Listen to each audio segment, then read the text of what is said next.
Boa tarde, professor Paulo. Boa tarde a todas, boa tarde a todos.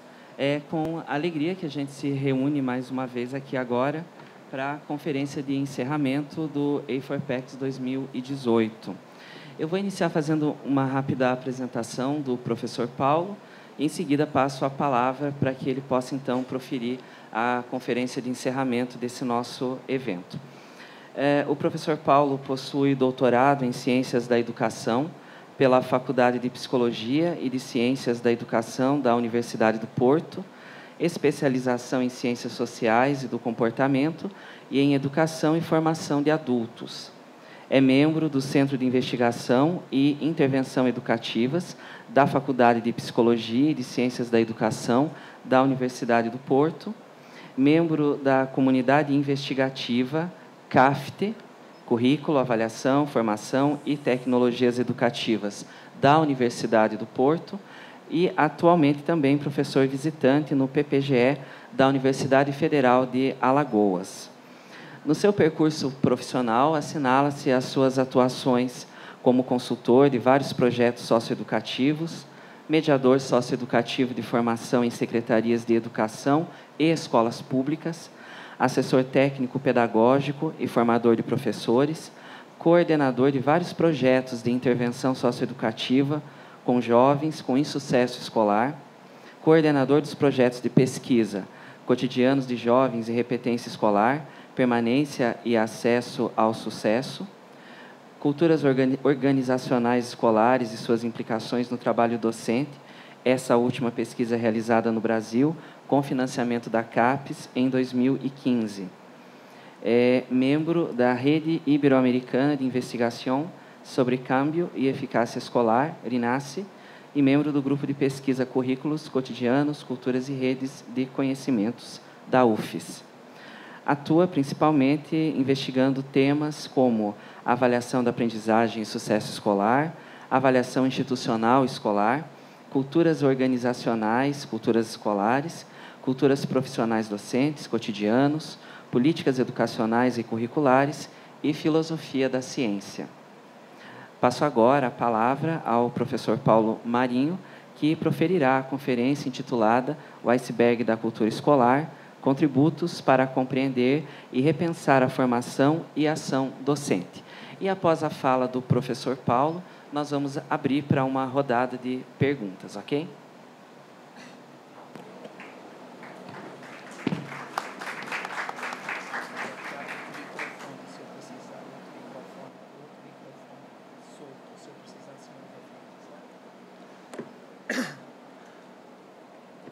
Boa tarde a todos e a todas. Antes de mais, o meu agradecimento de estar aqui presente. É uma primeira vez que estou aqui na UNB. O convite que conheci, tive o prazer de conhecer, porque o conhecimento era só via e-mail com a professora Liliana, mas que tive o prazer de me conhecer quando na chegada ela disse: o Paulo Marinho chegou, eu conheço ele de fotografia. Por isso a gente se conhecia de fotografia, mas de foto, né? Mas há uma ligação, porque as relações são sempre feitas com ligações humanas. Há um amigo mútuo que nos fez estas aproximações, que é o professor Rodrigo, que eu mais à frente vou fazer aqui uma noção.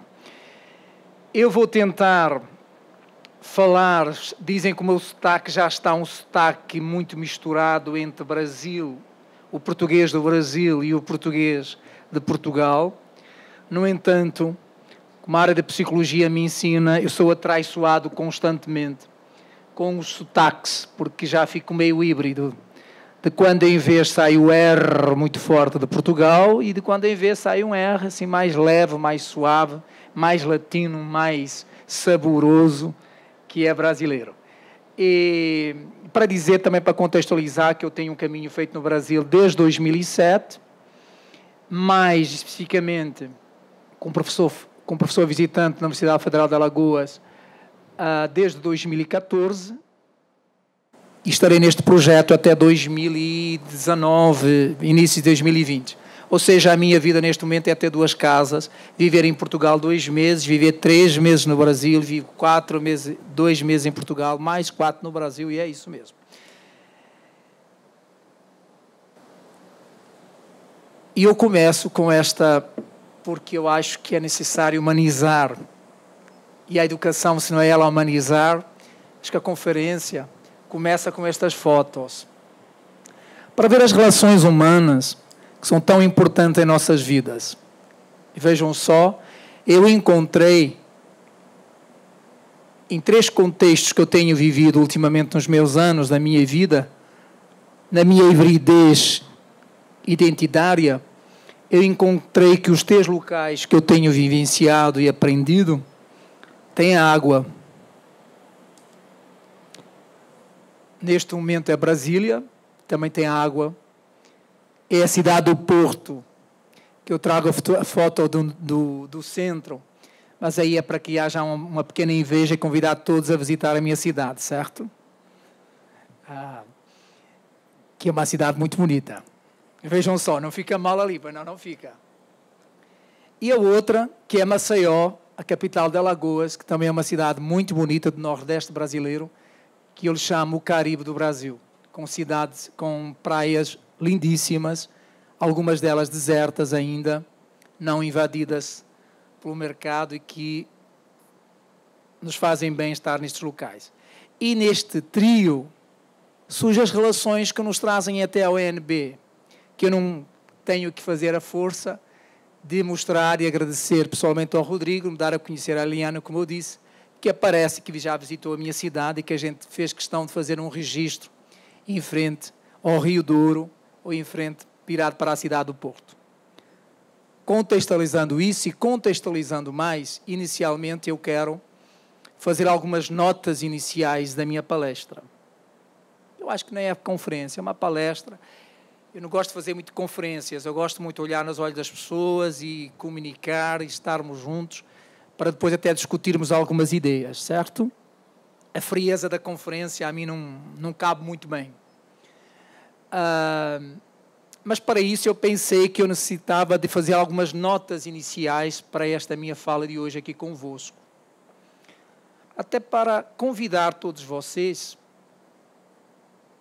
a este mergulho que eu vou pedir, que é um mergulho mesmo, um mergulho nos contextos tanto de teóricos epistemológicos, como nos contextos empíricos que eu queria falar hoje. Então eu quero dizer que eu trago o meu lugar epistêmico e da ação de intervenção. Ou seja, tudo o que eu disser aqui esta tarde, eu peço para me compreenderem num sentido de que eu tenho um lugar epistêmico, ou seja, que eu tento construir e ao mesmo tempo embedecer-me de conhecimento, como cada um de nós que está aqui, e também tenho um papel social na minha ação como profissional de intervenção, tanto nos contextos educativos como nos outros contextos sociais e culturais. E eu acho que quando nós fazemos as nossas palestras, se não nos situarmos este nosso lugar, podemos ser confundidos com fanatismos teóricos e epistemológicos. Porque todos nós temos o nosso lugar de conhecimento. Todos aqui têm um lugar de autores que leem, de autores que têm referência, que dão resposta ou não a compreender algumas coisas que a gente vai trabalhando. Para dizer que o que eu vou falar é do meu contexto da ação e daquilo que eu estudo. Com certeza que para muitos de vocês pode ser algo que não se enquadre.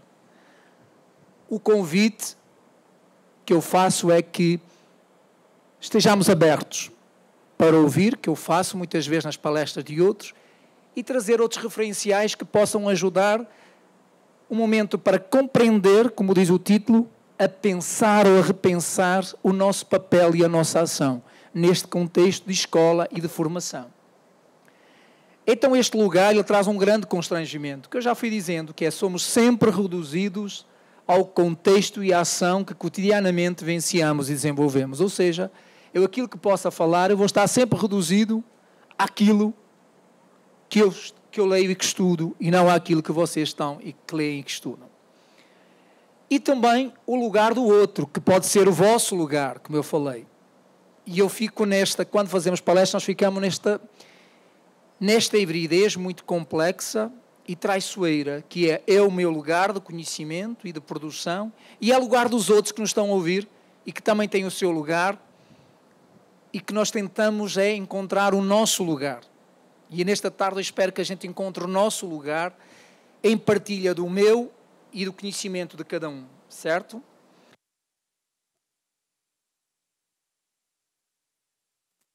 Arranjamentos que é cegueiras teóricas, epistemológicas e culturais. Eu fico com uma cegueira cultural egocêntrica, eurocentrista, e vocês ficam com uma cegueira também cultural dos países latinos, das vossas vivências. Eu acho que estamos no momento do século XXI, como eu estava a dizer com um amigo aí fora, e disse que nunca mais a gente consegue viver mais sozinho. Aqui, houve uma mesa ontem que falaram sobre isto, como vivermos juntos, como isto é possível vivermos juntos e construirmos um mundo novo juntos e um mundo humano. Como o Boaventura Sousa Santos diz, não é um mundo de respeito pelos direitos humanos. Ele diz que já não utiliza mais direitos humanos, porque cada sociedade e cada cultura tem os seus direitos humanos. E quem sou eu para criticar a cultura do outro? Mas ele sim defender a dignidade humana. E a dignidade humana, em todas as culturas, em todos os países, ela é aceita. É a dignidade humana que nós possamos construir. E esta possibilidade, então, porque nós podemos trocar os múltiplos olhares, os múltiplos referenciais, outras ações, outras experiências, porque eu convido, desculpem esta introdução, mas eu quero uma introdução que também já ela é da própria palestra. Somos todos professores ou investigadores. É convidá-los porque esta verdadeira viagem não está em sair à procura de novas paisagens, mas em possuir novos olhos. O que eu trago aqui hoje é o meu olhar. Que com certeza fosse convosco ia ter outro olhar. Certo? Aquele senhor que está ali é o Saramago, que toda a gente conhece. Prémio Nobel da Literatura, português, e um dia ele escreveu isto: a viagem não acaba nunca. Só os viajantes acabam. E mesmo estes podem prolongar-se em memória, em lembrança, em narrativa. Quando o visitante se sentou na areia da praia e disse: não há mais o que ver, sabia que não era assim. O fim de uma viagem é apenas o começo de outra. É preciso ver o que não foi visto. Ver outra vez o que se viu já. Ver na primavera o que se vira no verão. Ver de dia o que se viu de noite, com o sol onde primeiramente a chuva caía. Ver a seara verde, o fruto maduro, a pedra que mudou de lugar, a sombra que aqui não estava. É preciso voltar aos passos que foram dados, para repetir e para traçar caminhos novos ao lado deles. É preciso recomeçar a viagem. Ele diz sempre. E eu articulei. Assim é também a investigação. O fim de uma viagem de investigação é o prenúncio do começo de outra. Nós terminamos as nossas pesquisas e estamos sempre a deixar contributos para iniciar muitas outras. E é neste contexto e deste olhar de viagem permanente de pesquisador que quero que entendamos ou que possamos desconstruir aquilo que é como o título da palestra em que Damásio me fez interrogar, é uma questão de lançamento inicial. O que levou os seres humanos a criar culturas? Esse conjunto impressionante de práticas e instrumentos onde se incluem a arte, os sistemas morais e a justiça, a governação, a economia, a política, a tecnologia e a ciência, a educação e, eu diria, a vida. O que é que fez cada um de nós faz construir culturas, desenvolver culturas? E que implicação isto traz para os nossos contextos de ação? É esta questão que é a base desta reflexão que eu tenho de trazer aqui hoje. Quero já anunciar que posso ser uma grande desilusão, não trazer resposta alguma. Por um lado, eu fico contente de não trazer respostas, porque eu gosto de lançar muito mais questões ou indagações para vocês, de facto, nesta viagem de pesquisadores e de atores nos contextos, no vosso contexto de ação, e tentar responder e encontrar respostas. Porque as respostas são localizadas e não são globais muitas das vezes. E como a palestra traz um iceberg, eu não consigo estar muito tempo sentado.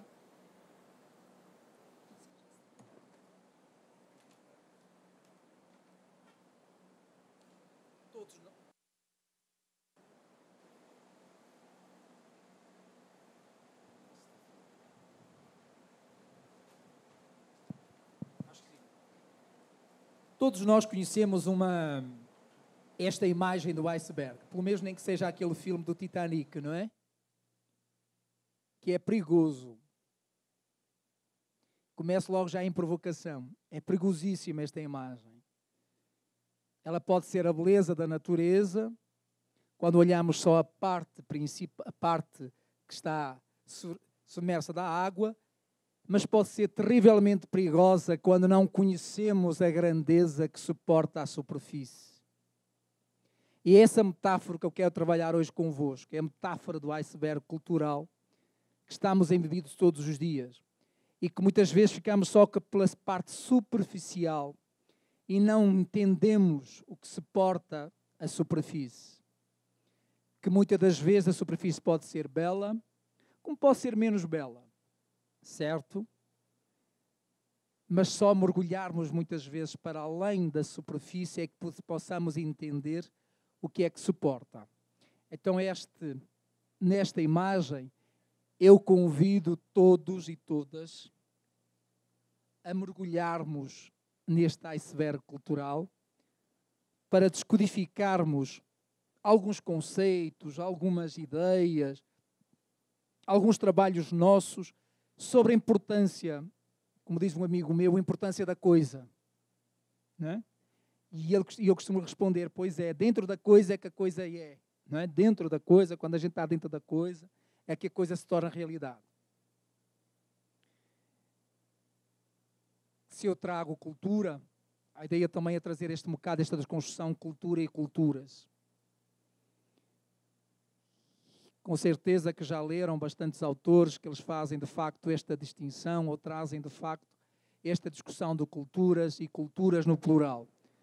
Não vou trazer essa discussão aqui hoje, de facto a cultura, também existe cultura no singular e culturas no plural, mas é mais eu juntar estes dois binômios destas culturas e culturas culturais para trazer um ou outro referencial que nos possa ajudar também a compreender os referenciais que eu me suporto. Costumo-se dizer que o Edward Tyler da antropologia, que ele é o pai do conceito da cultura. E ele é um dos primeiros que vem mergulhar-se nesta cultura e que vem dizer que a cultura é tudo aquilo produzido pela humanidade, seja no plano concreto ou no plano imaterial, desde os artefactos e objetos até às ideias e crenças. Cultura é todo o complexo de conhecimentos e toda a habilidade humana empregada socialmente. A cultura envolve todos o cotidiano dos indivíduos, dos sujeitos em contextos da ação, nas nossas instituições, nas nossas organizações, nas nossas famílias, nos nossos contextos de trabalho. Laraia traz a epopeia cultural. Quando diz que a cultura não é uma herança genética, mas o resultado da inserção do ser humano em determinados contextos sociais. É a adaptação da pessoa aos diferentes ambientes pelos quais passa a viver. Ou seja, nós estamos constantemente em processos culturais. E estamos constantemente a reconfigurar esses processos. Por isso, já alertar que Williams, não é um autor que eu trago, mas é o Williams da literatura de 1999, americano, que ele diz: quando falarmos de contextos culturais, devemos sempre pensar não só em reprodução, mas também em produção. Mais à frente vamos verificar que, por vezes, estamos muito mais limitados ou focalizados numa reprodução cultural do que, por vezes, na sua produção. Mas nós somos agentes transformativos. Nós temos este poder de transformação. Ou seja, o ser humano pode sempre criar e recriar. Se isso não fosse, a humanidade não estávamos aqui hoje, certo? É um conjunto complexo e multidimensional de quase tudo o que faz a vida em comum nos grupos sociais. Ou seja, é quase tudo o que a gente faz desde o acordar até voltar a adormecer. Então, se isso é quase tudo, isto faz-me pensar que é uma dimensão importantíssima para termos nos processos educacionais. Ter em conta. Como é que nos é pedido, principalmente pelos decretos legais, muitas vezes, ou pelas ordens globais hegemónicas, a mudança eficaz, a mudança, a ordem demarcada, sem muitas vezes nós entendermos os contextos culturais que nós vivenciamos e as realidades. É por isso que muitas das vezes nós gastamos muitas energias em projetos e projetinhos, projetos, para quem é de espanhol, projetinho, projeto e projetinho é algo pequenininho, pequeno.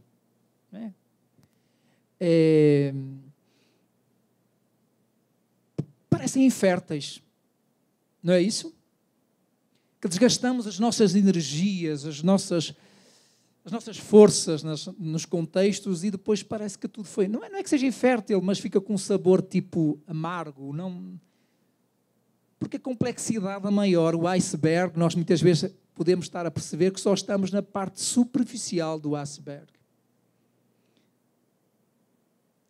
E no contexto, em todos eles, mas nos contextos educativos, vamos ver mais à frente, cada vez mais, eu sustento que é necessário mergulhar, entender. Porque só entendendo e compreendendo os problemas é que a gente pode resolver alguma coisa. Enquanto não compreendemos onde está o problema, a gente faz ações isoladas.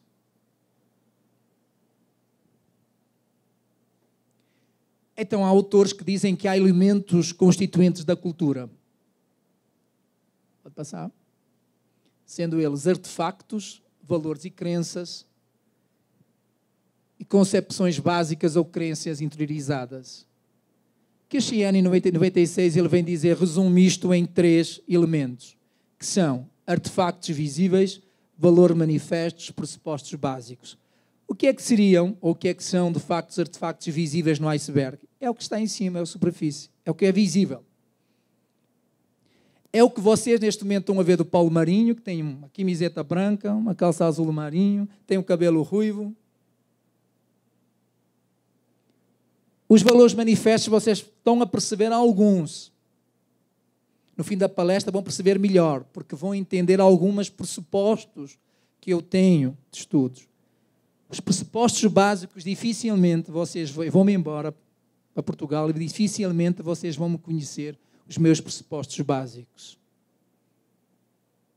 Certo? Mas vamos entender isso. Porque é o fundo do iceberg. E por vezes na nossa ação ou na formação de professores, nós ficamos muito pelos artefactos visíveis. Eu diria, a maioria das vezes ficamos nos artefactos visíveis. Do folclórico, do que é bonito, que dá certo ou não dá certo, mas a gente remedia. Ainda aprofunda algumas vezes nos manifestos, mas nos propósitos básicos, dificilmente a gente vai.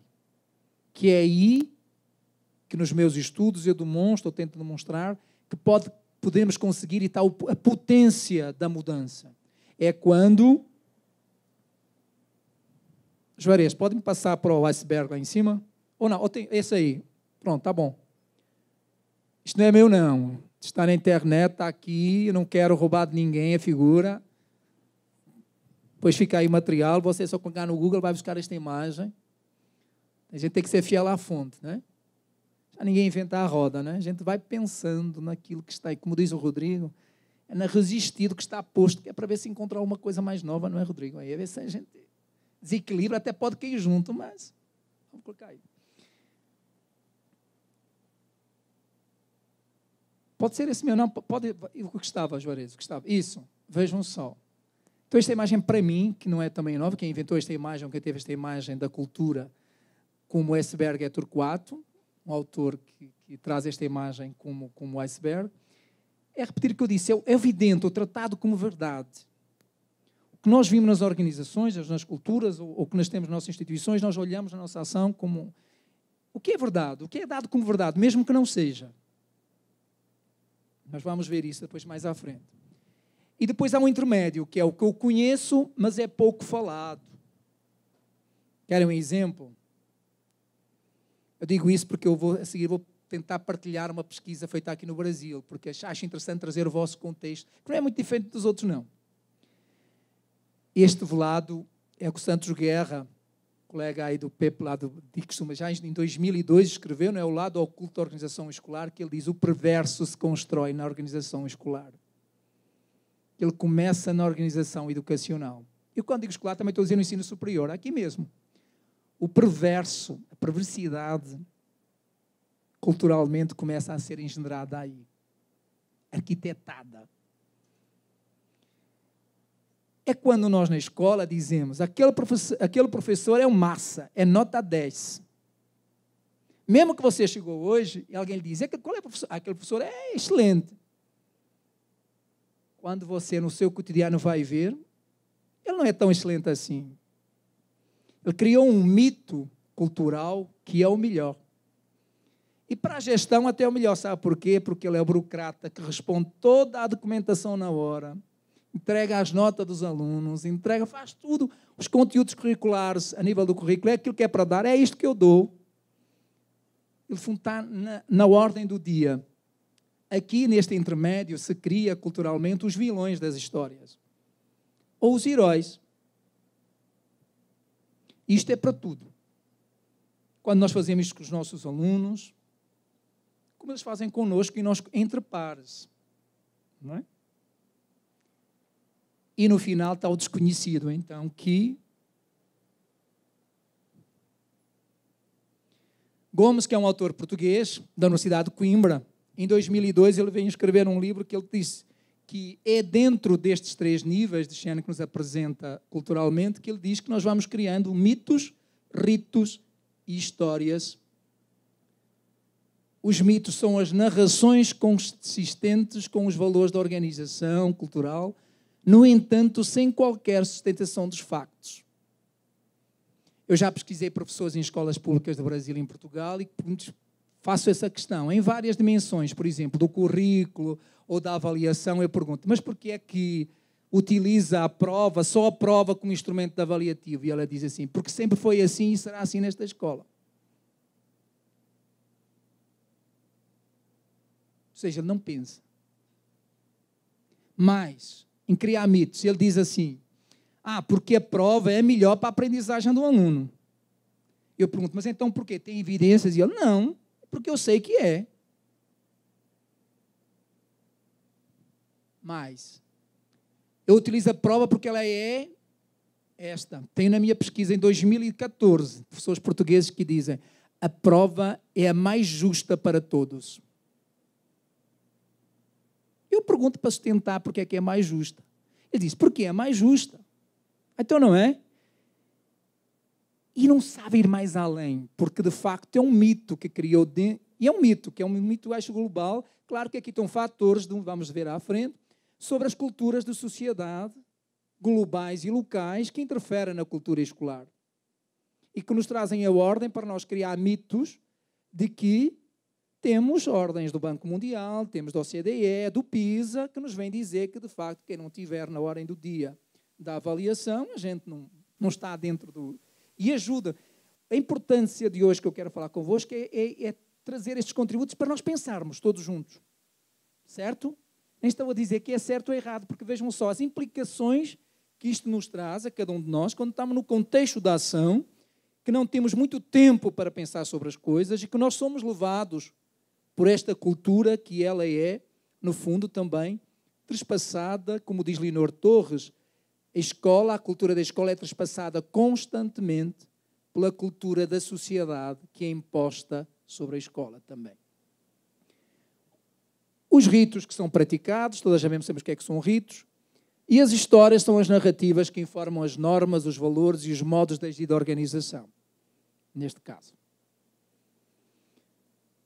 As sagas e as linguagens. As sagas é que aqui entre os milhões das histórias, quantas muitas das vezes. E juntamente com as sagas eu digo que se constrói, isto não é tudo separado, não é? Isto é uma rede. Nós a construir narrativas construímos linguagens, estão as sagas, estão as histórias e estão os mitos. Fiz uma pesquisa em 2014 a 2016 com jovens de repetência escolar em Portugal e a forma de darmos outro horizonte àqueles jovens na escola foi desconstruir o iceberg cultural da escola juntamente com os professores e com os jovens, para poder, de facto, construir o outro currículo que nós designamos que foi um currículo contra-hegemónico, que se descontextualizou da hegemonia curricular que a escola vinha realizando durante anos com aqueles jovens e que eles tinham 16, 18 anos sem terminar o 9º ano de escolaridade. Estavam em repetência escolar contínua. E nestas sagas, nestes mitos, foi interessante desconstruir com os professores novos que chegavam à escola, eram entregue aquelas turmas, as turmas chamadas dos bandidos, dos indisciplinados, dos maus alunos, porque é sempre ao novo que chega na escola. Mas imagine só que uma professora de matemática, que foi uma excelente professora com estes jovens, que eu entrevistei, que eu acompanhei, posso dizer o nome, que ela não está cá, Helena, eu disse, Helena, e então, para que turma é que tu vais ter, que turmas é que vais ter o ano letivo? E ela, vou ter a turma A, B, ela elencou as turmas. Uma turma era desses jovens, esta turma é excelente para tu trabalhares. Ela, não, é perigosa. Eu já sei, ela nunca tinha conhecido os jovens nem a turma. Ela disse, eu tenho lá 6 jovens que são terríveis. E elencou os nomes dos jovens.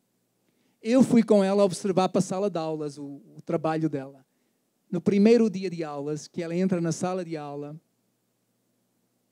o João, a Maria, o Manuel, daqueles 6, tentaram levantar o braço. Não para criar desordem contra a cultura, mas num momento de conquistar a professora, porque era o primeiro dia, não sabia muito das histórias deles, eles tentaram fazer uma aproximação. Sabe a resposta que teve da professora? Se coloque no seu lugar, se assente no seu lugar, que eu não chamei nem falei com você.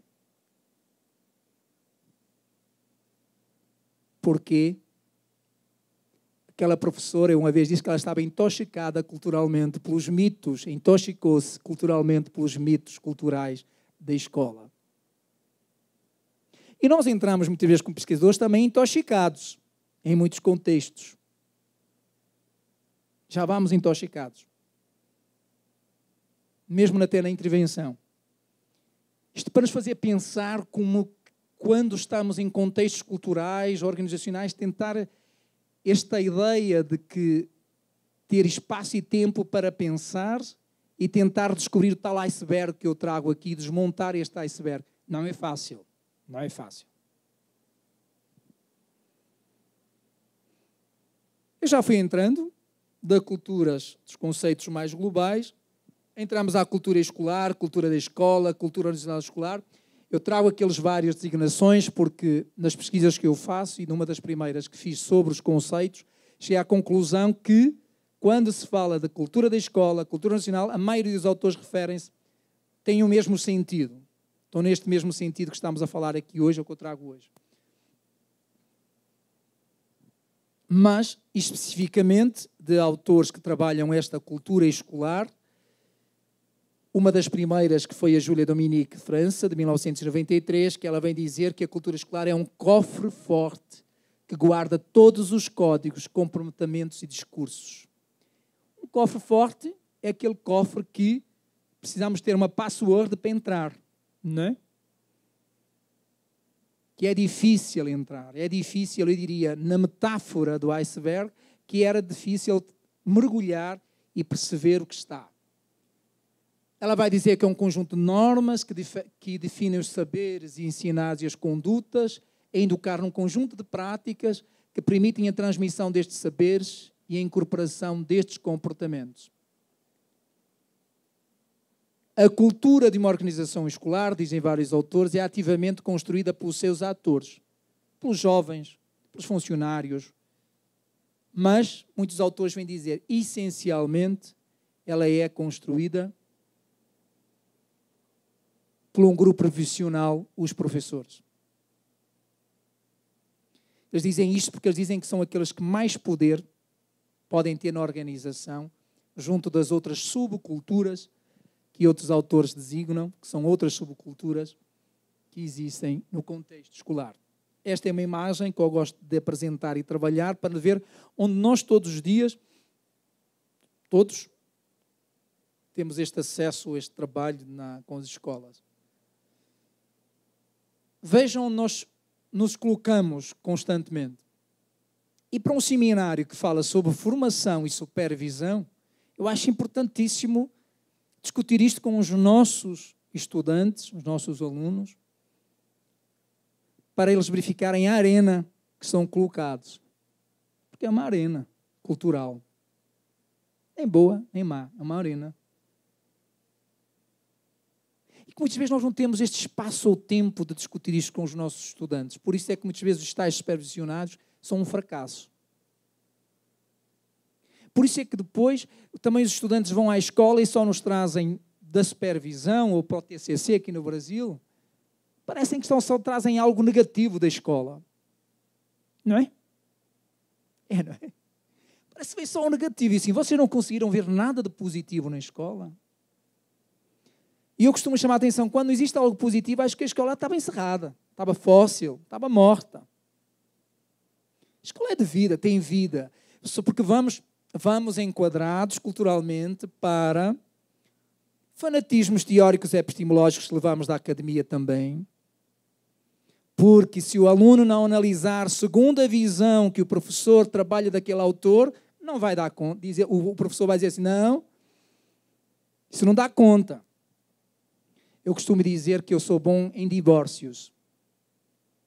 Divórcios. Como é que se diz em espanhol divórcio? Não sei. Separar. Divórcio. Eu sou muito bom em divorciar, teoricamente, de autores que não dão resposta à problemática que eu estudo. E o século XXI, Monram, vai nos alertar a isso, à teoria da complexidade. A hegemonia do conhecimento, como está produzido, não dá as ordens hegemónicas, não dão resposta à complexidade do século XXI. E eu acho, dos séculos aí que isto, em 10, 20 anos, as tecnologias, a evolução das neurociências vai dar uma revolução a todos nós na sociedade. Cada vez a teoria da complexidade, ou seja, o autor X, os projetos Y, eu costumo dizer, são pertinentes neste momento para me ajudar a refletir ou compreender este problema, se são bem-vindos. E nós, na formação de professores, acho eu, continuamos muito presos a fanatismos teóricos e epistemológicos. Estão a dizer ali que sim, não sei. Estamos muito agarrados, muito presos. Não é vale tudo, não estou dizendo isso. Estão-me a compreender. Mas é necessário olhar para esta complexidade. Por isso é que eu gosto de trabalhar muito o paradigma cultural como paradigma de análise das organizações escolares. E que implicações isto traz para o professor nas culturas profissionais docentes. Como ontem aqui um professor numa mesa falaram, e eu assim, ótimo, que eu vou falar isso amanhã. Culturas profissionais docentes. Um professor é profissional. Certo? Porque também culturalmente fomos aqui alimentando ou realimentar um eixo de que o professor, para ser professor, qualquer um basta. O Brasil parece estar a ter esse retrocesso, não é? Parece-me aí. Mas aí está a resistir, está a luta, certo? Então é nisto que a escola vive. Culturas gestoras, culturas discentes, culturas docentes, chamadas subculturas. O Hargreaves, que faz, no fundo, é uma referência dos primeiros estudos mundiais em 1998 que ele faz no Canadá, e que ele vem demonstrar estas primeiras caracterizações sobre as culturas. E eu trago ali, estão aqui aquelas setas, no fundo, as direções que se contrapõem constantemente. Mas há uma que vejam só, que ela trespassa, que eu não posso esquecer nunca, que os fatores externos, as culturas de sociedade, ordens políticas, económicas, sociais, elas afetam. E muito o contexto. Certo? Ótimo, então vamos lá. Também é, mas não é, para fazer publicidade, um livro que vai ser editado dia 3 no Brasil, em Alagoas, que é organizado por mim e pela professora Maria de Freitas, sobre estes contextos, porque isto tem tudo a ver com uma pesquisa que eu vim para o Brasil financiada pela CAPES, de 14 a 2020. E que nós dizemos que é uma trama de interconexões relacionais entre os atores e autores e as diversas culturas que se vai reconstruindo a cultura escolar. É aquelas setinhas todas se articulando uma das outras. Então, já o Pérez Gomes, ele nos vinha dizer, é necessário entender a escola como um cruzamento de culturas que provocam tensões, aberturas, restrições e contrastes na construção de significados. E é neste contexto que nós temos, de facto, de entender e compreender os problemas da nossa ação. O livro que eu referenciei, O Professor em Tempos de Mudança, do Hargreaves, já não existe mais edição, ou seja, quem tem nas bibliotecas, quem não tem que digitalizar. É uma grande referência, em que ele faz uma grande caracterização da cultura escolar e profissional docente das escolas. É o primeiro que nos vem assinalar as culturas individualistas, as culturas de colaboração que divide a colegialidade perfeita, a colegialidade artificial e balcanização. E no meu estudo de 2014, eu consigo, nos estudos com escolas portuguesas e agora com escolas brasileiras, reconfigurar o que Hargreaves trabalha em 1998.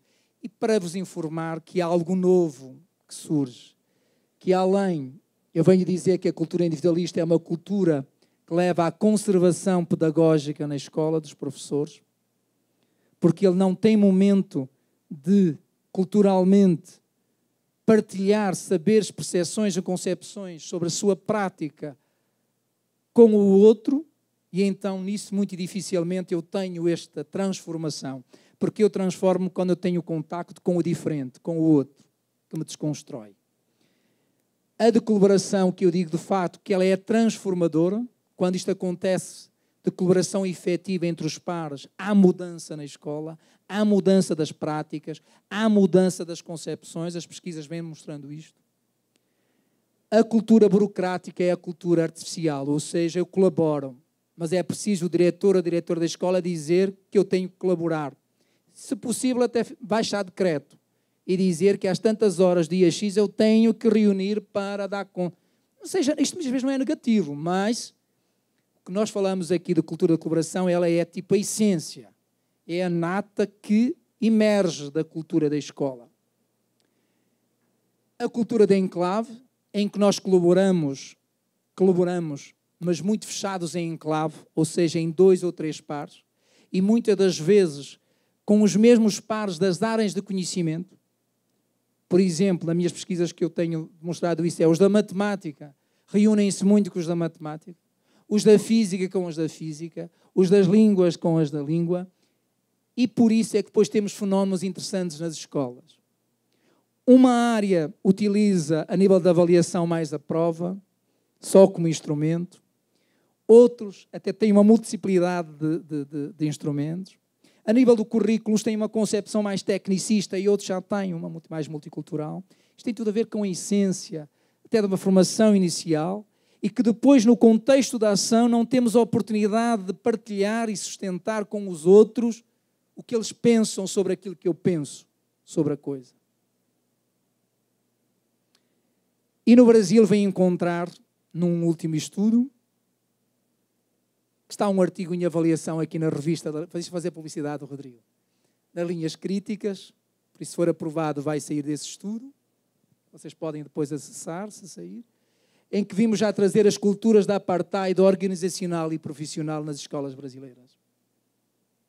Parece que há um apartheid entre escolas, principalmente escolas do diurno com o noturno, em que as pessoas não se encontram. O objetivo da escola no PPP é comum, mas depois no dia-a-dia é tudo menos comum. E por aí, vamos lá? Que já fizeram um sinal, eu acho que vou passar um pouquinho, só uns 5 minutos. O que estava anterior. Antes? Isso. Então, partilhando agora, falando destas ideias que eu vi aqui para nos levarmos a compreender ou a pensar sobre esta problemática, eu quero trazer também, partilhando, só dou um exemplo, não vamos partilhar aqui a pesquisa toda, alguns dados do meu lugar, de outros lugares, dos nossos lugares, como eu disse inicialmente. E é daqui que me coloco, numa pesquisa do Estudo do Brasil, que trabalhamos sobre isto, sobre as culturas escolares e as implicações que trazem, de facto, para a formação e a ação do professor. Surgiram neste estudo, pelo menos, estas 4 categorias. De um isolamento, individualismo, um sofrimento profissional, um apartheid organizacional e profissional, uma colaboração em enclaves pedagógicos e uma escola lutadora. Só vou trazer o exemplo de uma das categorias para nos situarmos, só para um ato de reflexão. Sozinho a gente não está, mas que temos situações que nos sentimos sozinhos, entendem? Assim a gente fica sem saber como lidar com certas situações, dificuldades que surgem, que é normal essas situações surgirem, mas que faz falta uma orientação, uma ajuda que nos pudesse apoiar. É aí que eu sinto falta, nesse momento, de outros que nos possam ajudar. Mas em outras situações também temos ajuda. Temos, nem sempre é assim. Isso é verdade, somos sozinhos para tudo. Sofremos com isso. Sofremos no sentido de querer ir mais além com estes jovens, mas é difícil. As realidades que temos são muito complicadas, muito complicadas. Queremos dar resposta e muitas vezes não temos como. Não sabemos mesmo como lidar destas respostas. É muito complicado. Uma forma de modificar a forma da cultura é esta importância que a Agris vem falar em 2012, no recente trabalho, de interagirmos com os outros. Isto é um isolamento profissional dos professores nas suas culturas que constroem, que está a levar, além do isolamento, a um sofrimento profissional. Como podemos repensar isto? Na formação, tanto inicial como essencialmente na formação continuada com as escolas. Surge a intensificação do trabalho docente, a precarização do professor, o tempo do professor que não é o tempo da escola, a agenda global e local homogeneizante, e nós viemos a descobrir que não é só global, mas também é local. Vamos passar. Então, como eu já disse, o lado obscuro da organização escolar. É neste lado obscuro, que existem zonas pouco eliminadas que nós necessitamos de mergulhar para entendermos estas problemáticas da ação e, como viram que nas pesquisas vêm demonstrar, como é que isto implica na ação e na própria identidade do professor ou ser-se professor. Então eu convido todos vocês, com esta imagem metafórica, a terem atenção para a reconfiguração e pensar a formação de ações cotidianas dos professores, olhar nisto. É na parte de maior grandeza do iceberg, é que encontramos as percepções, os mitos, as crenças, os pensamentos e os sentimentos sobre as coisas. É aqui que temos as percepções da avaliação, do currículo, das nossas didáticas, da concepção de ensino e do mundo.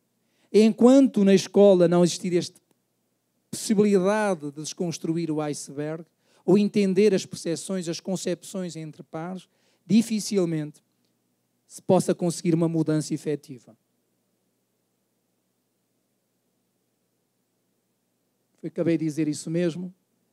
Mergulhar, pode passar, para podermos desconstruir e entendermos o que de facto, para entender os conteúdos curriculares, a aprovação, a reprovação, os testes, as provas e todo o contexto cotidiano da escola, é necessário fazer um mergulho do que é visível e perceber o desconhecido, as concepções do currículo, da avaliação, da aprendizagem, os valores, as crenças, os mitos e as percepções. Para potenciar culturas contra-hegemónicas nas culturas organizacionais escolares. Este é o grande desafio. Pode passar? Quase finalizando, deixando questões. Que culturas temos vindo a construir e a desenvolver na escola? Que lugares ocupamos? Que sentidos? Que percepções? Que narrativas? Que valores? Que sentimentos? Que visões? Que códigos? Que implicações para a identidade profissional e a ação docente? Que implicações para a escola? Eu diria mais, que implicações para os nossos alunos?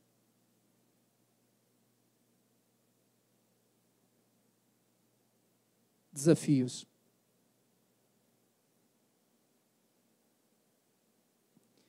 Que modelos de parceria temos desenvolvido e realimentado a universidade e escola? Foi falado ontem aqui numa mesa. É porque nas pesquisas que eu tenho realizado, tenho constatado que, e vários autores vêm dizendo isto, que a realidade do século XXI, a universidade ainda continuamos muito distantes da realidade da escola. Que continuamos a ir à escola simplesmente usufruir, roubar. Roubamos dados para o nosso látice. Isso é crime. Construir um látice à custa de um bem público, da realidade pública que se constrói na escola. Estou brincando. O modelo de parceria de escola e universidade, eu diria que está ultrapassado. E por isso é que eu trago a provocação a repensar esta supervisão pedagógica, a supervisão da escola. Que modelo é este? Pensem se de facto as percepções básicas deste modelo não continuam ainda dos modelos dos paradigmas, do paradigma perdido. Certo? Porque as coisas parece que não se transformam. Nós continuamos a usurpar, a roubar. Só um pouco antes. Há quem fale que a formação de pessoas é um contínuo, ainda onde se falou aqui. Ele começa na universidade. Mas muito mais especial, não aprendemos tudo. Nenhuma profissão. É no contexto da ação que eu sou e me transformo e que sou mais professor. É aí que eu vou aprender a profissão de professor. E é aqui que talvez seja necessário reconfigurar o modelo para ajudar todo este iceberg, compreendendo este iceberg, tipo em clusters de pesquisa, ação, formação e transformação da escola. Uma colaboração efetiva com a escola. É premente abrir a universidade à sociedade e vinculá-la às instituições escolares, quebrando a separação que existe entre o mundo académico e o mundo da escola. António Nova escreveu isto em 2012, recente. António Nova é muito conhecido no mundo, especialmente no Brasil. Ele dizia, é preciso romper com isto. Ele vem dizer e afirmar, continuamos no mesmo paradigma. É preciso resistir, é preciso provocar as questões que o Rodrigo ontem falou aqui numa mesa muito interessante, que é preciso provocar, é preciso nos incomodarmos a nós mesmos. E nós mesmos que estamos, é que nós temos de nos incomodar, que estamos a formar. E como é que esta formação continuada na escola? Como é que ela está a ser realizada? Muitas das vezes, assim, nós vamos lá dar a formação continuada na escola, mas com os mesmos pressupostos básicos e com as mesmas metodologias que é da formação inicial, que é depositar conhecimento aos professores. Damos 3 horas de formação, um seminário na escola, venho com o meu perdão ético para casa, dizendo que eu fiz o melhor porque eu fui à escola, eu dou formação com a escola. E eu pergunto, porquê? Só porque vai à escola? Para isso, não é formação com a escola e na escola. Na minha perspectiva. Formação com a escola é estar com as pessoas na escola, ajudar as pessoas da escola a entender estas culturas e o iceberg, ajudá-los a desconstruírem-se eles próprios e com eles construir conhecimento. O que nós temos feito é nós construímos o nosso conhecimento para devolver à escola. O que eu venho nestes momentos, trazendo para artigos que estou a escrever, é preciso construir com os professores. Estou a fazer isto num projeto piloto em Alagoas, em 3 instituições num projeto piloto. Autoavaliação institucional e escolar. Está a ser riquíssimo. Há professores que estão emocionados só quando os convido a dizer: vocês vão escrever connosco da academia. Vocês vão escrever connosco. Aquele livro tem muitos professores a escrever. Como se transformaram? Tem um gestor que diz: jamais serei o gestor que fui. Mesmo que venha um decreto que diga para não ser assim. Isso é transformação com. É fácil? Não é fácil. Rouba-nos tempo? Rouba, mas dá prazer e nós vimos de facto a transformação. Porque eu digo mesmo, o colaborar com a escola não é dar formação na escola. Mas é muito mais. E o que eu acho que nós continuamos é dar formação na escola e depois, eu vejo nas palestras, a formação continuada é na escola. Claro que nós todos queremos isso. Quando eu vou analisar os modelos, é exatamente o mesmo, que seja numa secretaria, é só mudar, olha, ser num salão de uma universidade, é a mesma coisa. Por isso é que Learning Community de Práticas é um livro interessante, só existe em inglês, mas é algo novo que no mundo está a surgir muito, as comunidades de aprendizagem, ou as comunidades profissionais de aprendizagem. Está a ser muito discutido por Ford americanos, por ingleses, já por desde a minha universidade estamos muito. Eu estou num projeto da minha universidade que é o School and University Connect Learning, ou seja, uma conexão de aprendizagem entre a escola e a universidade, criando os clusters nas escolas. Nós, investigadores, vamos para as escolas, passamos 1 dia ou 2 nas escolas, trabalhamos com os professores, vamos para a sala de aula, devolvemos, fazemos esta devolução de colaboração efetiva e eles vêm à universidade também, trazem alunos à universidade, do ensino médio especialmente, e vamos desconstruindo isto. É uma experiência piloto também da nossa universidade, tentamos a fazer isto, no fundo, o que é que isto possa dar, respondendo à necessidade da bibliografia mais recente que vem dizer é urgente reconfigurar os novos modelos de parceria universidade e escola, principalmente na formação de professores. Investindo, então, eu costumo dizer que é necessário investir urgente em comunidades de aprendizagem profissionais. E ali dentro podemos fazer muita coisa daquilo. A autoavaliação institucional, as networks entre professores. Vejam só, este projeto piloto de Alagoas, que eu estou a dar o exemplo, as 3 escolas criaram uma rede de network, tanto digital, online, como eles de reuniões das CAVs, que eles criaram umas comissões de autoavaliação institucional entre eles, se reúnem, se fazem autoformação, e muitas vezes nos convido a ir a uma aula do PPGE para me dar uma aula a mim e aos estudantes.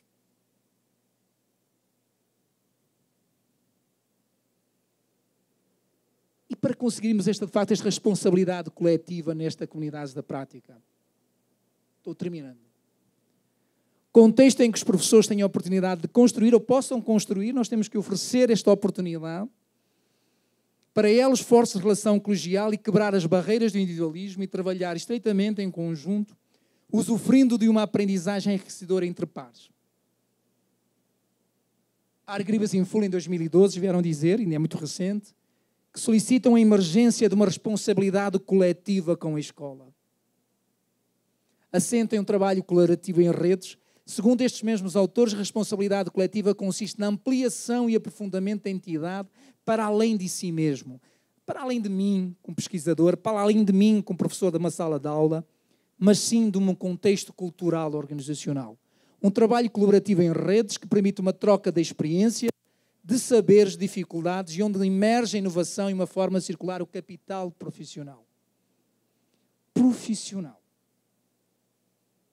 É um livro recente. Quem tiver a oportunidade, adquiram, leiam. O profissional capital com a Hargreaves e Fuller trazem.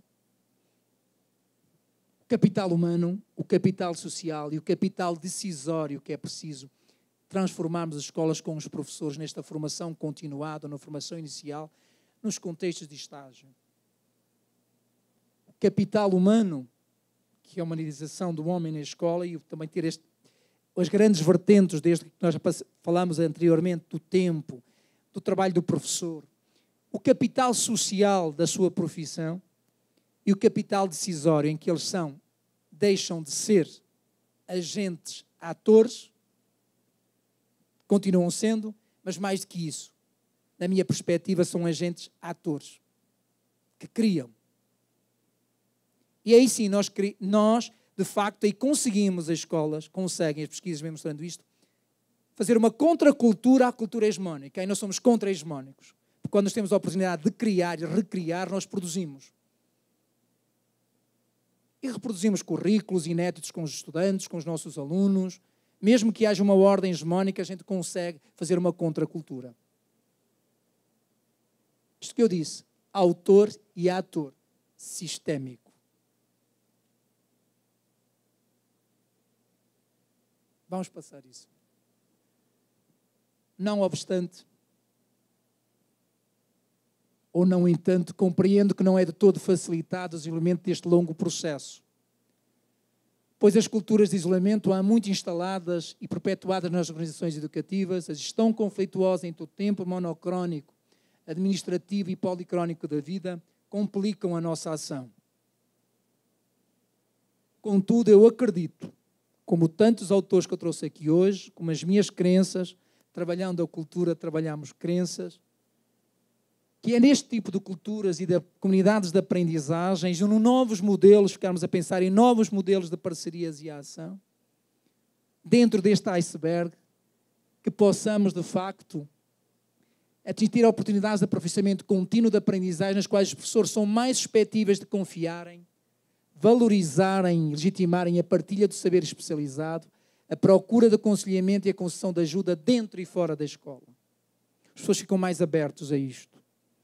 Porque senão eles dizem-nos muitas vezes, vêm mais novamente pesquisar a escola para denegrir a minha escola e a minha profissão.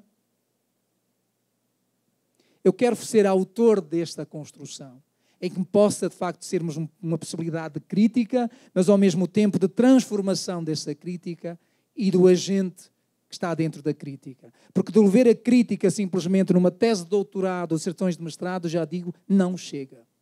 Não chega. Ela não está a transformar os contextos educacionais. Vejam o que tem-se produzido a nível mundial, a nível educacional. E vejam o que tem acontecido de transformação. É no Brasil, é na Europa. A emergência é a mesma. Os contextos são complexos. Então, de facto, nós temos que reconfigurar e repensar como estamos a devolver ou a produzir este conhecimento. Como é que nós estamos a ver este iceberg? Só uma parte do iceberg?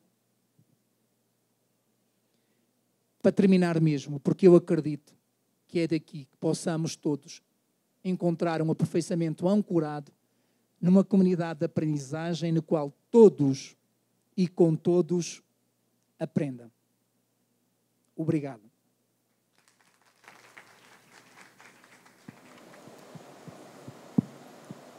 Oi, Paulo. Eu quero relacionar o que você acabou de falar com o que nós ouvimos de Cristina Dávila, que ela reflete sobre os saberes docentes.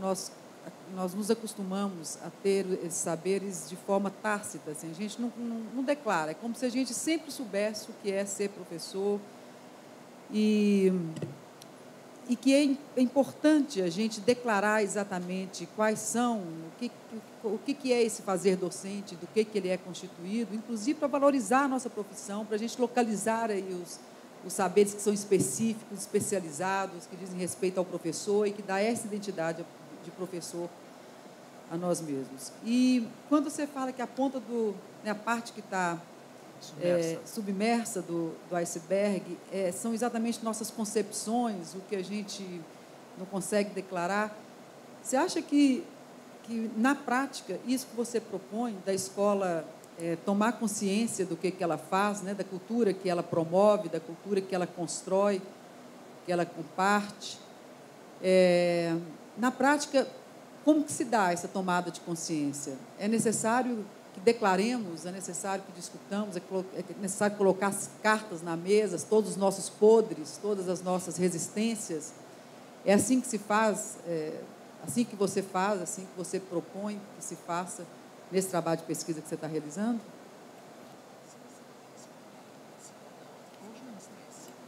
Então, nós podemos fazer mais 2 questões e o professor responde ao final. Professor Paulo. Professor Paulo, muito obrigada. Tem que encostar mesmo, senão... Encostar? Aqui. Obrigada pela palestra. Eu sou aluna de mestrado e estou fazendo uma pesquisa sobre formação de professor em Portugal. Então, eu estive lá um tempo. Sua cidade realmente é maravilhosa.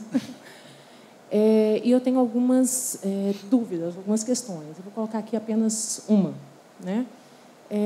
Nesse período que eu estive lá, e eu fiquei pensando na questão da aproximação da universidade com uma escola, e em Portugal, depois que você se forma e termina um mestrado, ingressa na profissão, existe um acompanhamento da universidade previsto na legislação.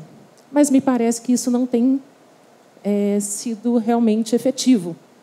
Não seria essa não seria também um caminho de aproximação e de modificação, né, em busca de uma transformação? Né? Sei, fiquei pensando. Obrigada. Abrimos para mais uma questão.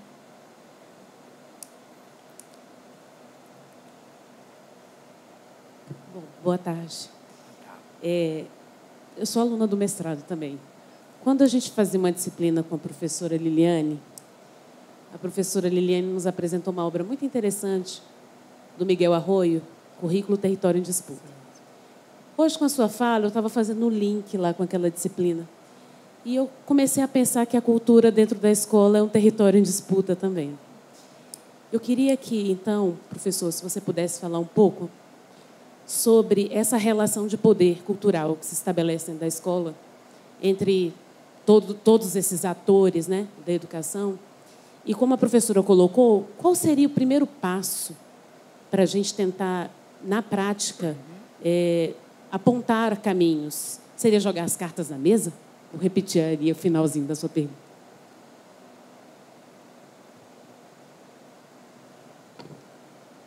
Responder às 3. As questões pertinentes e provocatórias também, não é? As questões primeiras e a segunda também de...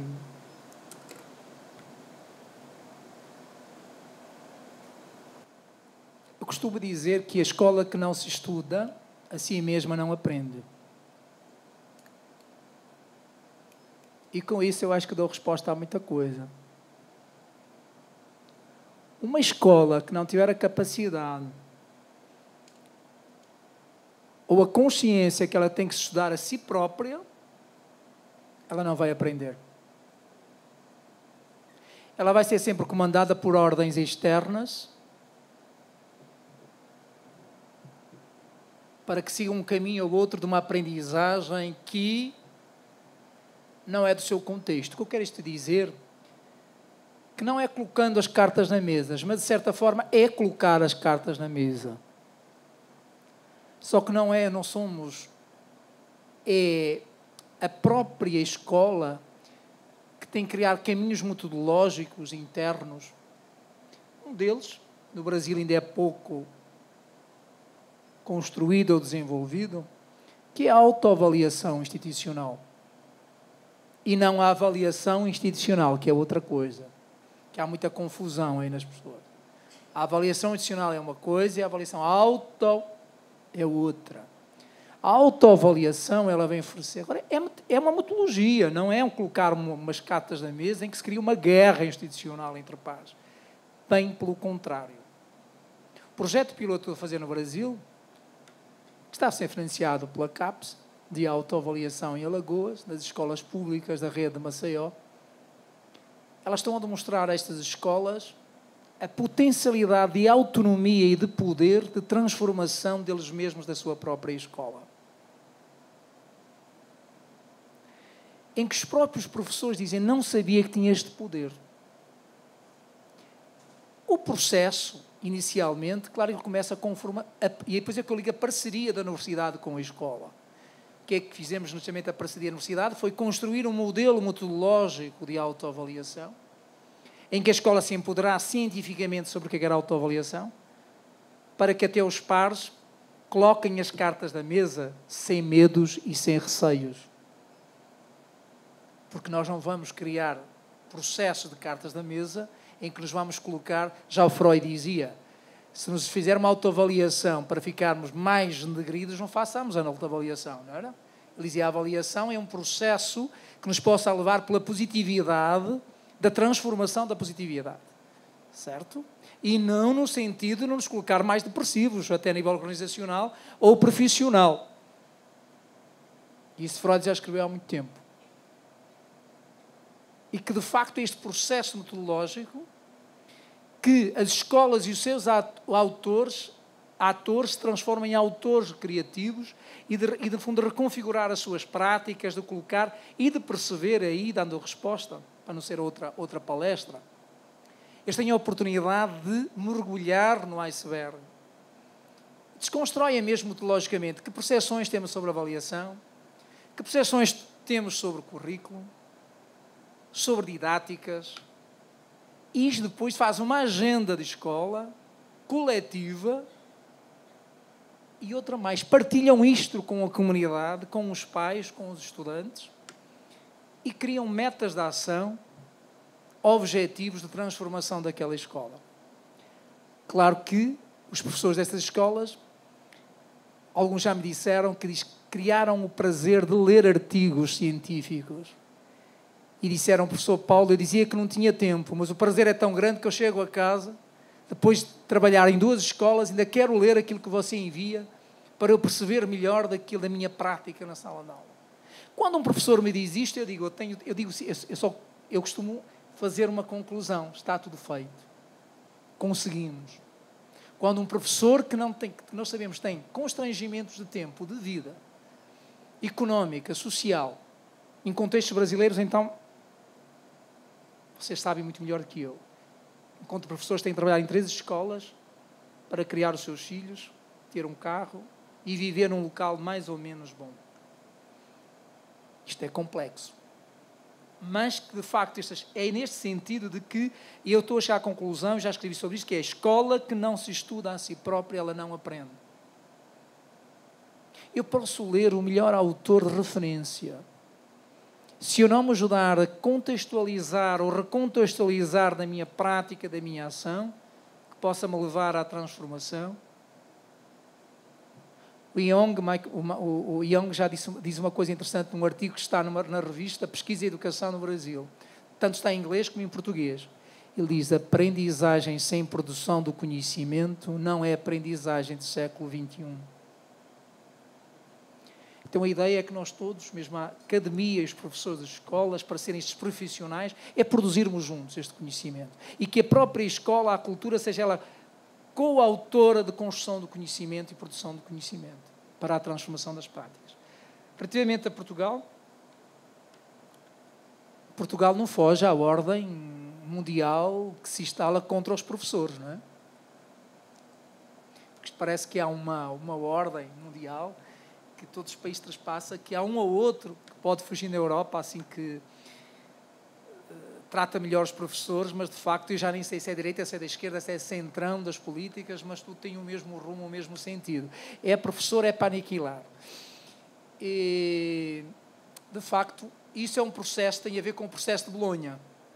O processo de Bolonha na Europa, eu vou trazer algo, como tudo, traz possibilidades que eu posso dizer muito positivas e que me trouxe muitos constrangimentos para a formação dos professores em Portugal. Nós tem sendo assinalado isso, que foi dos maiores constrangimentos que o projeto Bolonha trouxe, especialmente para a formação inicial.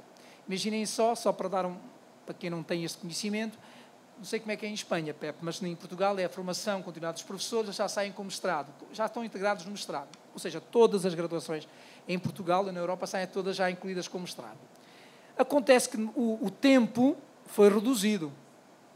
Se o tempo curricular foi reduzido, o que é que aconteceu? Vamos matar aonde? Na prática, que é com a ação, com a oportunidade que ele tem que estar com a escola e de estar no contexto escolar. Você diz que, antigamente, a formação de professores, ela era, de facto, começava no primeiro ano, com ligações à escola, um professor. Lá em casa, que eu tenho muitos professores na família, que são todos dessa era, em que, no primeiro ano, final do primeiro ano, em contexto da escola, e no terceiro ano, quarto e quinto ano, principalmente no quarto e quinto ano em Portugal, os professores assumiam turmas na escola, supervisionados por um professor, e ganhavam um salário pelo Ministério, porque era um professor de uma turma de uma escola. Aí sim tinha oportunidade, já na formação continuada. Isso perdeu-se com o processo de Bolonha. E não sabemos que professores estamos a criar também em Portugal. Técnicos, curriculistas que chegam e que, de facto, nem têm tempo e, quando chegam à escola, são surpreendidos com realidades de icebergs que eles nunca imaginaram, nem tiveram oportunidades nem de desconstruir e aprender, ou de ler, e, ao mesmo tempo que chegam ao contexto da escola, tudo é novo. Isto também é um paradigma, por isso é que, de facto, eu acho que é necessário repensarmos que formação inicial ou isto que nós estamos a tentar é, com estas investigações ou projetos, é reconfigurar estes modelos. Tipo, irmos para as escolas, que nós estamos a fazer este projeto na minha universidade, que é criar clusters nas escolas com os professores, e com eles tentar e buscar aquilo que se perdeu com o processo de Bolonha, não é? Porque, de facto, isso podia ser um mecanismo que se perdeu e que agora temos que buscar outros, percebe? Territórios de disputa. É óbvio. Pode ligar e agora pode dizer à pessoa, olha, e agora vamos também trazer autores que nos façam repensar o iceberg, porque isto casa-se muito bem. Falar de cultura é falar de poder. Isto era outra palestra, discutirei os autores que trabalham o poder cultural na organização. O poder das culturas e subculturas. Isto também no ensino superior. Basta, por exemplo, dou o exemplo dos departamentos curriculares. O próprio poder de conhecimento e de lutas entre os departamentos curriculares de uma universidade ou até das escolas. Depois há as lutas internas, de facto, de culturas e subculturas, que são as culturas discentes com as culturas docentes. E isto é mau? Não. Eu diria que isto é salada de fruta, que já a autora americana falava em 2010, que é a salada de fruta que é feita da cultura da escola. Temos morangos, temos kiwis, temos maçãs, temos bananas, temos abacaxis, temos peras. Temos uma salada de fruta. Que nós negamos que essa salada de fruta é que faz esta conquisição cultural e que é de contextos de lutas de poder que estão constantemente. Não é? E que, volto ao início, que é em processos internos que os próprios atores possam encontrar metodologicamente, se possam reconfigurar, colocar, vamos dizer, estas cartas na mesa, como falaram, mas de uma forma cuidada, ou seja, metodologicamente e até científica, porque é assim também que cresce também a própria escola e o professor num conhecimento da própria escola. Acho que... Professor Paulo, muito obrigado pela sua conferência, por esse debate. Nós vamos encerrar esse momento, já na sequência nós damos continuidade à programação do evento. Boa tarde.